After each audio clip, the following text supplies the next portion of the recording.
It's time for Wise Money with Korhorn Financial Group with certified financial planners Kevin Korhorn, Mike Bernard, and Josh Gregory.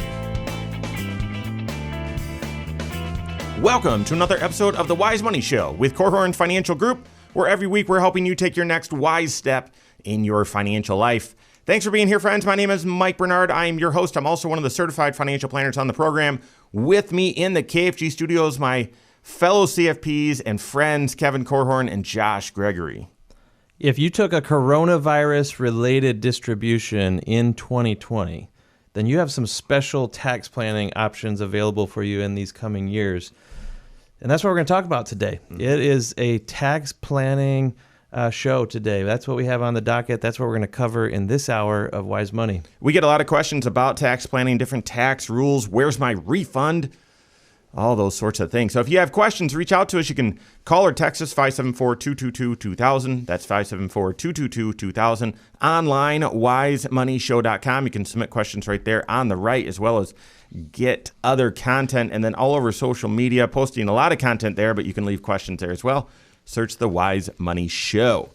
All right, so like in this weird, unlucky lottery system that the IRS created last year, if you got COVID, or your spouse got COVID, or COVID caused some negative financial circumstances for you, then you were allowed to take a special withdrawal once in a lifetime from your tax-qualified accounts, 401ks, IRAs, those sorts of things. You take up to $100,000 out and not pay a penalty. Pretty cool. Still taxable, not pay a penalty. So pretty cool, okay? But wait, there's more. You could actually pay that tax over 3 years. You could choose to take that $100,000 out or $50,000 out or whatever you wanted to take out. You can pay all that tax in 2020, or you could equally spread that tax over 2020, 2021, 2022. But wait, there's more. You could then also, anytime during those 3 years, say, you know what, I didn't really want to do that. I'm going to put all the money back, or I'm going to put some of the money back. I believe you can do a partial. Put some of the money back, and you can amend and make it not taxable. So it's that last little piece. Well, because really taking the money out and spreading the tax, that decision's done. You've already made that decision. Mm-hmm. Now the only decision that you have left with this is, well, do you want to pay it back or not? So let's talk about some of those rules, okay? Either the rules I already mentioned or like, when you take the money out, do you have to put it right back into the same account? Can you take it out of the 401k, put it back in your IRA? Like, what are some of these rules? Yeah, and kind of the origin of this show, this does not apply to everyone because not everyone took a coronavirus-related distribution. And some people that did take money out of their 401k actually did a loan and not a distribution. Well, with a loan, you have to pay that back. That's not a distribution. But the reason why this is so important right now, and I was on an airplane next to a guy, and he said, listen, I just had my taxes done this year in 2021, and I went and my CPA did my taxes, and I went to pick them up, and they said, you owe $10,000. And I'm like, wait a minute, that can't be right. Look, I can spread this money over 3 years. And so then they adjusted his taxes, and they were still wrong, and they adjusted them once more, and he ended up, the swing, he got like a $2,000 refund. And so and then he said, but I still paid the $650 to get my taxes prepared. Like it didn't change what it cost me to get my taxes prepared. So I'm done working with that CPA. And the interesting thing is that he had expected that the financial professional that he was working with would know what the answers were and would apply the rules, and everything would go as it's supposed to go. And nothing went the way it was supposed to go. And so the interesting thing about this is, so if you did the distribution piece, not the loan piece, but the distribution piece, you have incredible tax planning opportunities. And the reality is you are going to be able to make decisions in your financial life really through 2022 that will allow you to change what happened for your 2020 tax return, your 2021, and on your 2022 tax return.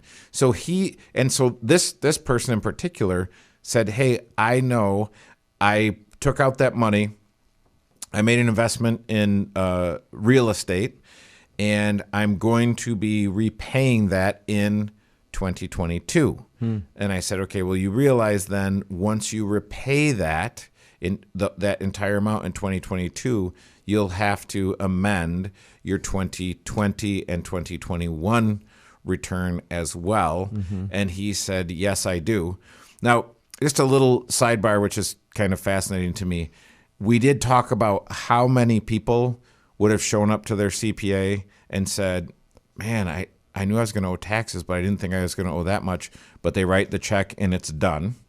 Yeah. And so that to me. So was it an error or? Yeah, it was a total error. Because there were two ways that the tax return could have been filed, right? He could have paid tax on all that distribution in the year he took it, or spread it out over 3 years. Had they chosen the opposite of what he wanted? I don't know exactly what the error was, but he said the first time he came to pick it up, he owed $10,000, and he knew that was wrong. But what my thinking was, well, how many people really know, hey, this is what I should be paying in taxes? Right. And so if I think I should be getting a little bit of a refund, which is why you want to sit down with your certified financial planner and look at every number on your tax return, because there should be a good explanation for every number on your tax return. Yeah, it's like showing up to the cash register and already having a sense for what the cost should be. So if something was keyed in wrong or scanned in properly or whatever, you can catch it. The same thing on a much bigger scale needs to happen in your financial life, and taxes are a pretty good example of that. But I think this whole rule and this opportunity that Congress created when they passed the CARES Act and had this all baked into it, it's an example of why you have to be engaged in your tax planning, and you have to have someone that you're engaged with in your tax planning, because you never know when they're going to throw another curveball or create another opportunity like this. And those who go through life constantly watching for tax planning opportunities, they are going to just pay less in taxes over their lifetime. By far. Right? Yep. And the less money that you spend in taxes over your lifetime, the more money you have to create that life for yourself, whether it's enjoying the money today or building it for the future. The point is, don't let those dollars slip through the cracks. And I love the fact that I don't remember a time when we've had an opportunity like this. There was something back during when Katrina hit. Weren't there certain emergency withdrawals that people could do, and they could do some similar things here, but not like a 3-year look back and have flexibility on paying some of this money back. We've always said, well, when you take an IRA distribution, you have up to 60 days to pay it back in. Now, in this scenario, 3 years you have. From the time you received that money last year, you have up to 3 years to decide, can you get some of it back into the account or an account? It could have come out of your 401k and goes back into an IRA, for example. But you just have more time and more flexibility. That is true tax planning. You got to be able to do that with your financial advisor. That's right. That's right. What about, do you have 36 months to pay it back in? Or is it by the end of 2022? The way I read the rules is you've got 36 months. That's right. You've got 3 years from the date you took the money out. When you received the money. That's right. That's right. Okay, so similar to the 60-day rollover, you might say, well, how are they going to know? Well, a 60-day rollover, I mean, they know that as well. So a couple other questions, but all centered around, okay, what are the circumstances in which you'd want to consider paying this money back? All of it, some of it, whatever. What are the circumstances, and when would you definitely not want to? We've got that and more coming up on the Wise Money Show with Korhorn Financial Group. Thanks for being here, friends. This is the Wise Money Show. You're at the Wise Money Show channel. Make sure you hit that subscribe button, turn on notifications, and smash that thumbs up button. What you're watching right now, this is our 1-hour talk show that airs right here on this channel at 10 a.m. Eastern Time every Saturday morning, also on podcast. at the same time. So make sure if you're into podcasts, you check that out as well. Get out of the way, Kevin. Get out of the camera. Get out of the room, actually. All right. If a 1 hour full long, I mean, if that's not your deal on YouTube, I get it. That's why we created Next Wise Step videos that air all throughout the week and more palatable, maybe 8 minutes, 10 minutes, something like that. Takes one financial principle, applies it directly to your financial life, helping you take your next wise step. So if you're trying to take your next wise step in your financial life, hit that subscribe button, turn on notifications. If you like the content, then like the content. Thank you very much. Where's he going? Wardrobe change. Oh, there. Yeah. He was trying to be discreet, but walked right in front of the camera. That's okay. Yeah. All right. Let's do it. There you go. Let's go. You look good. Oh, thank you. Oh, I wouldn't go that far, but I mean, Your shirt looks good. Oh, thank you. Thank you very much. all right. Okay, so what's in this one? What life circumstances, what financial circumstances would happen where you'd want to consider paying it back? And if you did, what about the taxes you paid on it? And we'll answer some of those questions. So, And are we going to try to get to when would you not want to do it in this we can. segment? We can, or we got the third segment to do that. If you took a coronavirus-related distribution, you got the opportunity, unique, once-in-a-lifetime opportunity to pay this money back within 3 years if you want to. So why would you want to? That's what we're talking about right now. This is the Wise Money Show with Korhorn Financial Group. Thanks for being here. My name is Mike Bernard. With me in the KFG studios, Kevin Korhorn and Josh Gregory. Stay up to date on all Wise Money content. Find us online, wisemoneyshow.com. You can submit questions there and keep track of all Wise Money content. Check it out. Thank you very much.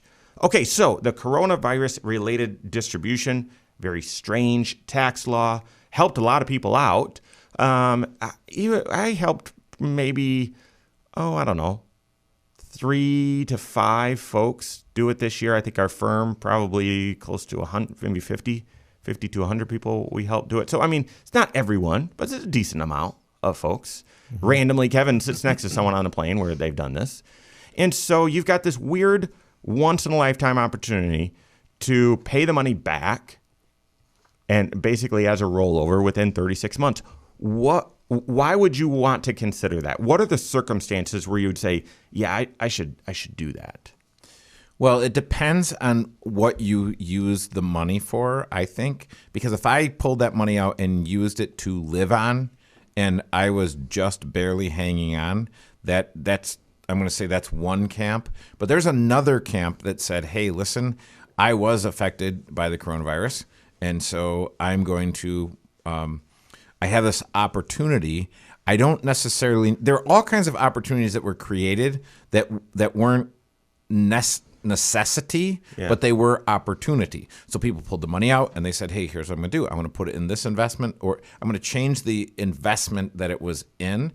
So now the question is, if I had the ability to, do I eventually put the money back? And the reason why is you have this perfect opportunity to, after the fact, look and say, all right, this is I can know to the penny how this extra income impacted my 2020, 21, and 22 returns. And then I look at the various levers and I say, okay, they've been the laws have changed related to the child care credit, the child tax credit, and some other things. I even think of, it could take me out of eligibility to contribute to a traditional IRA. It could take me out of eligibility to contribute to a Roth IRA. It could affect the thing that's so hard for Mike to say, but we'll just say FAFSA. Oh yeah, you nailed it. Yeah. So there's all kinds of these consequences that you might not have anticipated that you actually could be at risk of experiencing and be able to undo and actually not experience them if you can still access the dollars. That's right. I mean, there are some of these consequences that you could not have anticipated because the tax laws have changed since you took your distribution. It feels like it's just constantly in flux. And every year, the tax code is looking just a little bit different. Every couple of Yeah, months. a few months. No kidding. Yeah, even while we're filing last year's tax returns, they can change the deal. Right. Yeah, I know someone who took a coronavirus-related distribution to put money into their IRA because they had investment options in their IRA that they didn't have in the 401k. And you say, wait a minute, is that even? Yeah, that's possible. You don't have to pay the money back to your 401k. Right. You put it into a qualified retirement plan. Well, so I took $100,000 out of the 401k. I put that $100,000 in my IRA. I can do, for instance, your 401k might not allow you to run a covered call strategy. So consider this, and this is my first point, and you hit it. I just want to highlight it here. So you are unemployed, so you were financial in 2020, all sorts of financial uncertainty, and so therefore you were negatively impacted. You were allowed to take this coronavirus distribution. You took $50,000 out because you wanted to just make sure, gosh, I don't know how long I'm going to be unemployed. Well, the economy snaps back, and you're unemployed for 2 months, and you jump back right into your career making the same, if not more. So you took this money out, didn't really need it. And you're like, well, I've got this money. I'll spread the tax over these, next few years. And then they pass this expanded child and dependent care tax credit. And you do a tax projection that shows, okay, by including a third of this coronavirus-related distribution on your 2021 tax return, your income is now above the $125,000 adjusted gross income limit. And therefore, that kiddo that you're paying to an arm and a leg to go to childcare, you're not going to get the full tax credit, which is now 50%, up to $8,000 for one child, up to $16,000 if you have two or more in childcare. That's a big tax credit. You might want to look and say, well, I'm going to use this money, or I'm going to use some other dollars if I already spent this, and pay it back so that my adjusted gross income stays down, so I can qualify for some of these credits that otherwise I wouldn't. I would have mistakenly, unintentionally put myself out of the running for. So that's the proactive tax plan. And I guess, guys, that's the point. We're going to talk about other circumstances, but that's the point. You need to sit down and come up with a proactive analysis of, okay, here's how much we're making. Here's our capital gains, our dividend, or whatever. And then here's the coronavirus-related distribution. Here's, a third of it that would land on this year's tax return. What's it look like? Are we getting all the tax credits we should, all the tax opportunities, or are we closed out of some? And therefore, if we are, should we make some adjustments here? Yeah, and this is complicated because essentially you're looking at 3 different tax years and trying to see, well, if we shift money around, essentially shifting income from one year to the next or backwards, does it make you eligible for stuff that you never thought that you would be eligible for? And, there are some folks who essentially what you did, if this was you took money out of a retirement plan because life was just shaking up your finances due to the coronavirus. You had to tap into retirement dollars to live today. Now, maybe you're back to work and you're ready to start replenishing that retirement bucket. If you have the money available right now the decision point is, well, do you just pick back up and start contributing to your retirement again because you're working again? Or do you instead stockpile some cash to be able to pay back the distribution? This all boils down to, well, where will you get the most bang for the buck? And you shouldn't just blindly make a decision and move forward. You really do have to test different scenarios. And so you have to be doing proactive tax planning. You can't just pick a route and move forward. I guess you could, but you may be leaving some money on the table is the risk. And that's what the guy on the plane recognized, is that he had a CPA preparing his taxes, and he thought, in his mind, he was thinking, well, who's looking out for me? Well, my CPA is. No, the CPA it's a transaction, right? He's taking numbers and putting them in a box. That's not tax planning. That's tax preparation. And so he, like, the light went on. He's like, I see why it's so important for me to have tax planning, especially because some of the investments that I've done are related to real estate. So that creates some complexity with depreciation and a number of other things, and how do I expense these things and whatnot. So tax planning, and we've had this debate before, what are of the 6 areas, what's the area that we provide the most hope in? And we've all agreed it's tax planning. That's right. Without question. By far. By far. So there's a couple other things. I mean, what if you had taxes withheld from this coronavirus-related distribution? You want to pay the money back. Do you just pay back the net amount, or how do you get the taxes back if they were withheld? And then what are the life circumstances where you'd say, no, you should not pay this money back even if you have the means? So that and more coming up on the Wise Money Show with Korhorn Financial Group. All right. We're doing okay on time for your Conference call. Yeah, so Cool. Let's keep her rolling. We'll pick this back up. It's third segment, so let's finish it here. But Okay, how do we finish this? I mean, tax planning, and we can quickly explain the process of tax planning. That's how we'd finish. And tie it into financial planning. Correct, because just this fact alone impacts your retirement, your cash flow, your tax situation, your investments. Of course, I mean this is a beautiful example of what we preach. Of the various areas that it touches. Yep. Good? Good. Is there a circumstance where you took a coronavirus-related distribution, you've got the funds, you could pay it back, and you shouldn't? Why? I mean, we're helping you with that right now. This is the Wise Money Show with Korhorn Financial Group. Thanks for being here. My name is Mike Bernard. Here with me in the KFG studios, Kevin Korhorn and Josh Gregory. Every episode of the Wise Money Show is on the YouTube channel. Go check it out. Go to YouTube, search the Wise Money Show, and follow us there. If you like the content, thank you very much. Talking about the coronavirus-related distribution and the unique 3-year opportunity that you have to pay this money back and avoid the taxes. Well, if you're in a life circumstance where you've still got the resources or you've got new resources and you do that tax plan and you say, yeah, we should pay this money back. What if you already had taxes withheld? Say you took the maximum coronavirus-related distribution of $100,000. You withheld 20% for taxes. You got $80,000. Do you just need to pay back the $80,000? No, in order to completely undo this taxable withdrawal, you would have to pay back the full $100,000.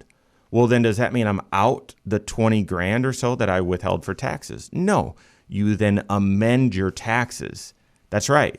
Even in 2023, right? When you're filing a 2022 tax return. If you say, yep, I am repaying this money, you can amend your 2020. Yeah, because you can go back 3 years, right? 3 years. But I would don't delay. Even if on December 31st of 2022 you say, well, it's got to be 3 years. It's got to be exactly 36 months.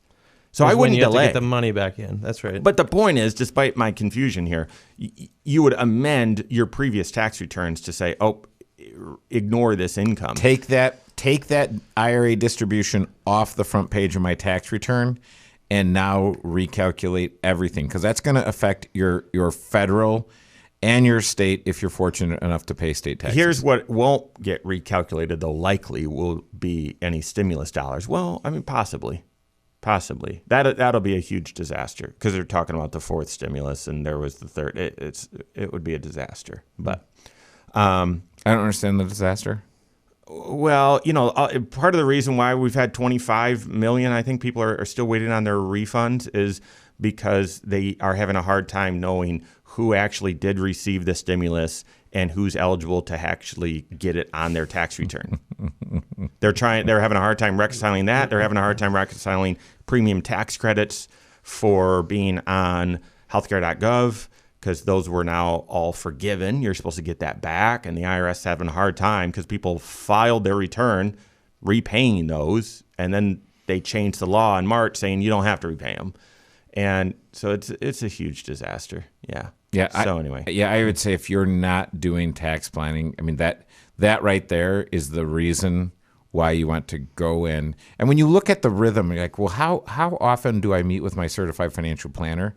Once everything is up and running, once the rails to run on are built, you should be meeting with them during tax time, and that's when you're picking up your tax return, looking at what happened last year. Yep. And then in the fall, when you meet with them, you should be looking at a tax projection and saying, this is what we're expecting to happen, and these are the opportunities that you might want to consider and pursue. And that's important as well, because if you did take this distribution last year and now you're having the income spread out over the subsequent, or those 3 years, 2020, 2021, and 2022, you have to have that accounted for in your game plan for how you're going to approach this year's tax picture. We're talking about, well, what if you had the cash to pay back that distribution? That's can you? Should you is the other question that you have to ask. And there are some circumstances where you may not want to, or you should at least measure twice, cut once, as the carpenters say, before you would do this. And maybe a scenario could be, if you discover that, boy, I'm in a low tax bracket right now, or I'm paying very little in tax on this distribution, but I feel like my income is really ramping up, or something is changing where my tax bracket will not be the same in the future. If you lost a spouse and you paid tax on this money in a joint tax return, but in the future you're going to be a single tax return. Yeah. If you were head of household, maybe you're a single parent, but your kids are growing up and leaving the house, and you're not going to be filing as head of household anymore. You're going to file as single. What you have to understand is that your tax bracket might be changing whether your income moved an inch or not. Right. And if you're a one income household and you're moving to a 2-income household, something like that. That is, if you've got the resources and the choice, the option to pay it back, but you do that tax projection, you do that tax planning, you look and say, well, you know what, in 2020, 2021, 2022, we were a relatively lower tax bracket than what we're likely going to be marching into in the future. You wouldn't want to pay it back. Yes, you had to filter that money through the tax system, but paying lower tax rates. And that doesn't mean that you don't, or you may not want to put the money back into your retirement nest egg. Right. Maybe it came out of an IRA and you're going to contribute back to a Roth IRA, or you're going to crank up some Roth 401k contributions at work, because you're playing kind of a tax planning game where you're shifting income around, essentially. And I love what Kevin has said, and I'll probably butcher this. Maybe you can correct it as it comes out of my mouth, Kevin. But the goal here is to pay as much tax as possible in the lowest tax brackets possible over your lifetime. That is the intention of tax planning. Yep. And you may have a cool opportunity because you got money out of an IRA in a low tax bracket in the past, paid no penalty on it if you were under age 59 and a half. And now you can reposition some of that money that's already been taxed into a different bucket, a different use, different investment, that sort of thing. The point is really comprehensive financial planning, okay? And tax planning is part of that. Tax planning seeks to identify all opportunities for you to enhance your tax picture and pay the least amount of tax over your lifetime. And then identifying those opportunities, connecting it then to all 6 areas of your financial life, then determines which of those opportunities do you go after and which of them do you let pass by. Kevin mentioned the process is when you're getting your tax return filed, you're taking a look and saying, is there anything I can do right now to improve this tax return before I file it? That's tax planning. That's proactive. Before I file it, is there anything I can do to make this picture even better? But then also you're saying, all right, I'm filing for last year. Now this year, what's different? And proactively, what adjustments should I make? And doing a tax projection is often part of that, where you have your certified financial planner crunch the numbers to say, all right, this is what it looks like your income's going to be. This is blah, blah, blah. But one tax projection in the fall, that's what we've been doing for years and years at KFG. It's almost no longer sufficient. I don't know about you guys, but I've been doing more 3 and 5 year tax projections than ever before, because you need that. You need to be able to see that much runway in order to make great decisions today. Mm-hmm. You're exactly right. There's one other wrinkle in this whole decision that you need to make, and that is when you take a chunk of cash and put it back into your retirement nest egg, you've got to do something with it. You have to reinvest those dollars, and you want to be prudent in the way that you re-enter the market or re-enter the mutual funds or stocks and bonds and other holdings that you previously came out of. And so making sure that you have a game plan for that re-entry is part of the discussion that you would have with your certified financial planner. It's the reason why this is not purely a tax question. It's not purely an investment question. It's not purely a cash flow question, although it is all those things, but it really needs to be a financial planning question that you're answering with your certified financial planner. That is exactly right. This is a financial planning question that touches tax planning, cash flow, investments, retirement planning. It pretty much touches every area of your financial life. All right, we've got questions from fans of the show, that and more, coming up on the Wise Money Show with Korhorn Financial Group.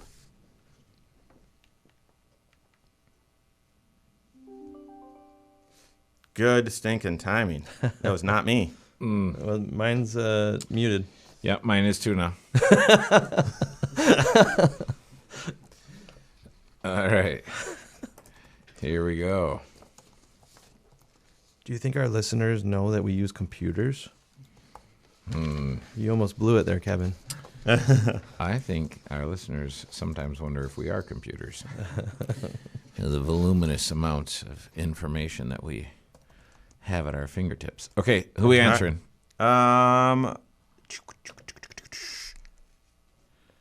Dude, there have been some spectacular questions coming in on the YouTube channel. I know. On just the Wise Money Minute. Mm-hmm. Mm-hmm. Next right step. Oh, that is funny. I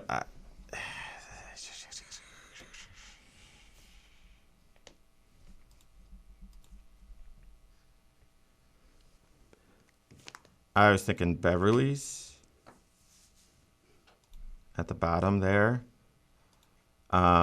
Maybe we could then hit Dale's question above, referring back to the crypto show. Let's do Beverly's.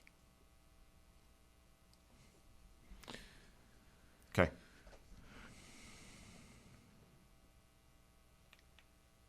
Thanks so much for being here. This is the Wise Money Show with Korhorn Financial Group. My name is Mike Bernard. Here with me in the KFG studios, Kevin Korhorn and Josh Gregory. If you've missed anything and listened to podcasts, guess what? Wise Money Show is on podcast, every single one, just for you. Go wherever you listen to podcasts, search Wise Money Show. Rate this show there, leave comments. We appreciate that. Subscribe or follow or whatever. We appreciate that. Check it out. All right, we are into questions from fans of the show. I've got several here. Try to hit questions every single program. We get multiple every single day. But I've got a big bank here, and Beverly submitted a question. Oh gosh, almost 2 months ago. Sorry for the delay. All right, so here's what Beverly asked. I have a question about federal taxes. My workplace asked us to fill out a new W-4 just about a month ago, even though we'd already filled one out late last year when the company was first acquired. They've reduced the amount that's taken out for Fed to what looks like, whatever they want. For example, I have them now taking out an additional $100 just to balance out the bonus that my husband gets at the end of the year. This just seems messed up. I'm going to just consolidate the question here. It seems messed up. Seems like this is wrong. But the person I spoke with said there's nothing she can do about it. Thanks for the radio program. Been listening for quite a while. Husband and I listen. Thanks for the advice. God bless. Thanks, Beverly. Yeah, so the way that I was kind of reading this was she had a game plan in mind with her taxes. She had done some calculating, had done some planning, and set her tax withholdings in a way that made sense for their big picture. But somewhere along the line, they stopped withholding as much. Yeah. And there's no real explanation or anything. And so the question is, what do you do about it? I don't think that this is Beverly's question that, well, does my employer have to, do they owe me or something? No, what it probably implies is that you've actually been getting a bigger paycheck than what you intended or what you really should. and you're not paying in enough to cover your federal taxes for this year, which means you're going to have to make up that difference somewhere. Either at the time you file your taxes, you're going to have a surprise, which we certainly hope doesn't happen. It sure sounds as though there's a mistake happening systematically within your employer's payroll system, though, because it sounds like some other employees are seeing even more extreme picture. But at the end of the day, the question is, well, whose responsibility is it to make sure that your taxes are being withheld properly? And it all boils down to, we as individual taxpayers, we have to pay the taxes that we are owed after we've done everything we can to reduce those taxes. And the one mechanism that most employees use is by having money withheld out of their paycheck. And we see this all the time. It happens, I feel like it happens more on the states than on the Fed, where something, or a local tax authority, there's not enough being withheld, something gets messed up in payroll. And this is one of the dangers in this day and age, where a lot of people don't get a physical paycheck or a pay stub. Yeah. It's all digital, and you could go pay period after pay period without ever even looking, without ever even really analyzing the numbers. And one of the safety nets that I would hope that you have in your life is a regularly scheduled review with your financial advisor who's doing tax planning with you. Yeah. Because they have to look at your paycheck. We often are the ones who stumble upon this for our clients. I'm impressed, Beverly, that you found it, quite honestly. Right. So, but it's up to you now to get your W-4 recalculated and have the right amount withheld so that you don't get to the end of the tax year and have a problem on your hands. Yeah, for sure you need to do this. I remember early on in our marriage, we had some friends, and they had gotten their taxes done, and they owed like $2,500 to the state of Indiana. And that was back when $2,500 was like all the money in the world. It was. And like, how are we even going to do this? And then their thinking was, well, my employer was responsible for this mistake on payroll and not doing the withholding. Therefore, my employer is going to pay my taxes. And one of those statements is true. So, yes, you got it. Your employer is responsible, and yes, you got it. They're not going to pay your tax. You're not going to pay your taxes. Yep. So this is where personal responsibility comes in, and a lot of people don't love spending time looking at paycheck stubs and observing. And I can't tell you how many times I will look as we're looking through tax returns, and you'll see they got a couple bucks back or owed a couple bucks, but it was pretty close. But when you look, the wife is withholding 22% to federal, and the husband is withholding 3% to federal. Yeah. So there's no rhyme or reason. It's not happen. Now it ends up kind of coming out in the wash, but that is not. You don't want to leave your financial situation up to the wash. Can I just point out, there's several things I want to hit here, but that example that Kevin just shared, one of the financial planning risks with when you're married, not retiring at the exact same time or in the same year, is if you have this distortion where one person's withholding a lot, one person's withholding little, and one of you retires, your tax picture looks wildly different. Yeah, that's a good point. Wildly different. The wrong person retires first. Yeah.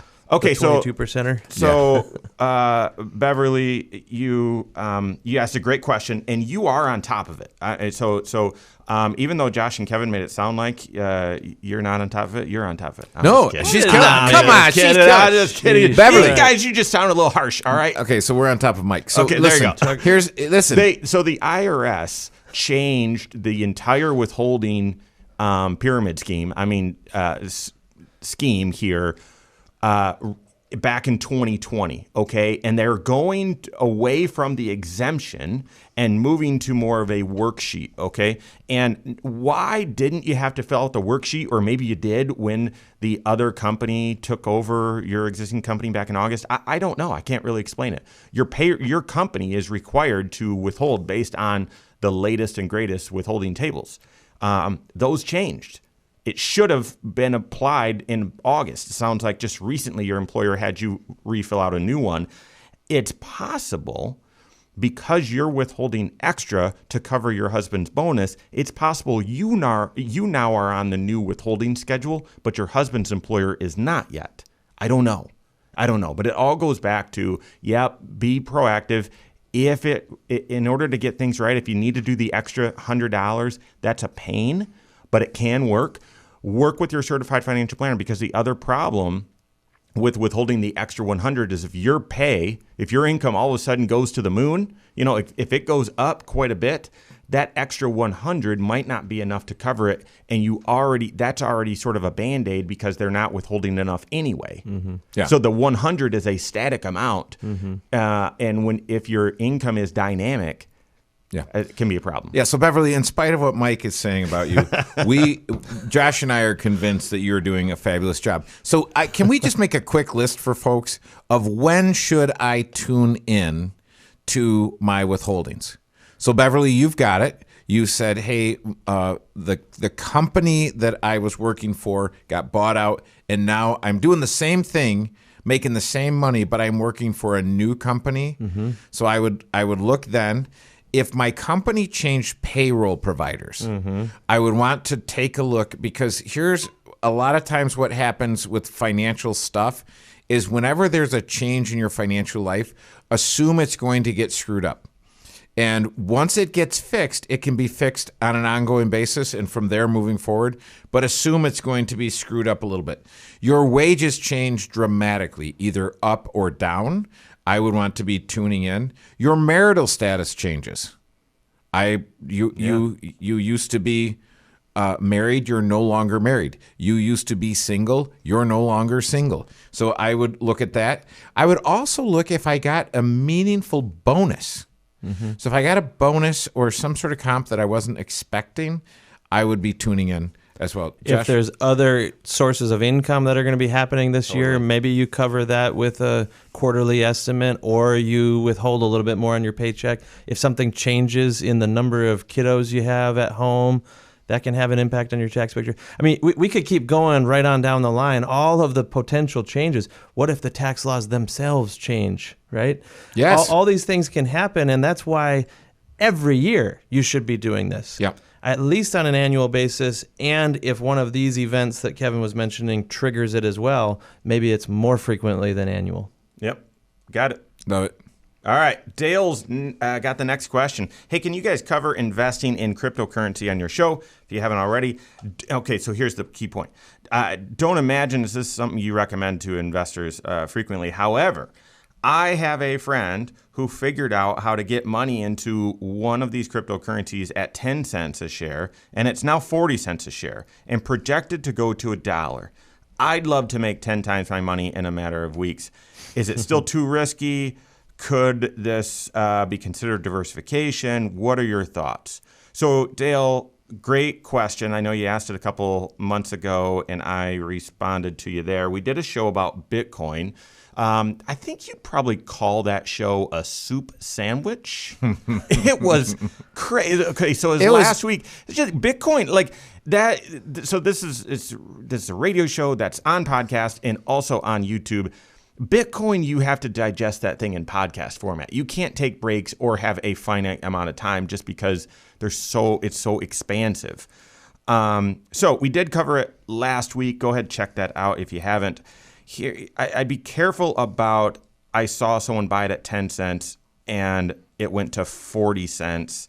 It's going to go to $1. I should jump in, because we've seen pretty much every cryptocurrency, and there are a gazillion out there, maybe a gazillion kachillion by now, go from 40 cents back down to 10 cents. Right? It's pure speculation. You just don't know. Right. And I've seen people that thought that they could be cryptocurrency traders and want to quit their job to trade cryptocurrency full time. Listen, if Bitcoin is going from 10,000 to 20,000, and this was when I was talking to this guy that wanted to quit his job and be a cryptocurrency, when something's doubling, you don't have to have any skills as a trader. Your skill is to hit the buy button. Mm-hmm. That's the only skill that you need. Yeah. Now, the other skill that you would need is when it goes from 20 back down to 3, you need the skill to have sold at 20. But no one has that skill. That skill doesn't exist. The question we were trying to answer in the Soup Sandwich show that was last week is what role should cryptocurrencies or Bitcoin play in your financial life? And if you're on track for your financial goals and you want to throw a whole bunch in Bitcoin or crypto, I mean, it could be an enormous distraction. It really could. If you are fascinated by this technology and you want to learn more, start learning more. And if that leads you to saying, well, I want to diversify and put a little bit in it, do so within the context of your financial plan, working with your certified financial planner as a sounding board and as a diversifier, not a, well, if this thing goes to the moon, I make it there. And if it goes to the floor, I'm out. So thanks for the question, Dale and Beverly. That's all the time we have for today. On behalf of Josh Gregory, Kevin Corhorn, all of us at KFG, have a great weekend. We'll see you next Saturday for the Wise Money Show with Corhorn Financial Group. Securities offered through Silver Oak Securities, member FINRA/SIPC. Advisory services offered through KFG Wealth Management, LLC. Doing business as Corhorn Financial Group. KFG Wealth Management, LLC and Silver Oak Securities Incorporated companies are unaffiliated.